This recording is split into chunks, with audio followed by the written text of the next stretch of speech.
Welcome to CMD news. నా పేరు దివ్య. నేటి వార్తా విశేషాలు. కావలి హనుమాన్ జయంతి సందర్భంగా కావలి మధురూపాడులో శ్రీ వీరాంజనేయ స్వామి దేవస్థానంలో స్వామివారిని దర్శించుకొని ప్రత్యేక పూజా కార్యక్రమంలో పాల్గొన్న కావలి శాసనసభ్యులు దగ్గుమాటి వెంకటకృష్ణారెడ్డి.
శ్రీరామ శ్రీరామ రామ రామేతి రమే రామే మనోరమే సాకేత సాధు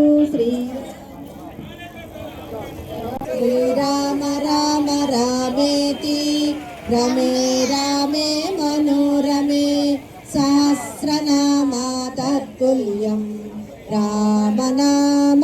Sridevi multi speciality hospital, Christian Pet, 5వ line, Kavali. Doctor Battina Narendrababu, MBBS, MS, general and laparoscopic surgeon. మా హాస్పిటల్ నందు అందించు వైద్య సేవలు: లాప్రోస్కోపిక్ ద్వారా అపెండిసెక్టమీ, 24 గంటల కడుపు నొప్పికి చికిత్స, హెర్నియా మరియు పిత్తాశయంలో రాళ్లు తీయబడును. డెంగ్యూ, మలేరియా, టైఫాయిడ్, వాంతులు, విరోచనాలు మరియు అన్ని రకాల జనరల్ కేసులకు వైద్యం చేయబడును. పేగు రంధ్రం పడుట, పేగు మెలికపడుట, పేగుపూత, వర్బీజం, హెర్నియా, నరాలు ఊపడం, హైడ్రోసిల్, థైరాయిడ్ ఆపరేషన్లు చేయబడును. పైల్స్, మొలలు, ఫిషర్, లూటీ, లైపోమా, కొవ్వుగడ్డలు, వీటికి చికిత్స చేయబడును. కడుపులో పేగుపూతకు ఎండోస్కోపిక్ చేయబడును. శరీరంలో ఇతర కురుపులకు వైద్యం చేయబడును. అన్ని రకాల పాయిజన్ కేసులు చూడబడును. పాము కాటు, తేలుకాటుకు ప్రత్యేక వైద్యం. మా హాస్పిటల్స్ ప్రత్యేకతలు: ICU, lab, AC and non AC rooms, 24 గంటలు మెడికల్ షాప్. అత్యవసర కేసులు అన్ని వేళలా చూడబడును. Malinidevi multi speciality hospital, Christian Pet, 5వ లైన్, కావలి. ఫోన్ నంబర్స్ 9398665676 మరియు 08626245166.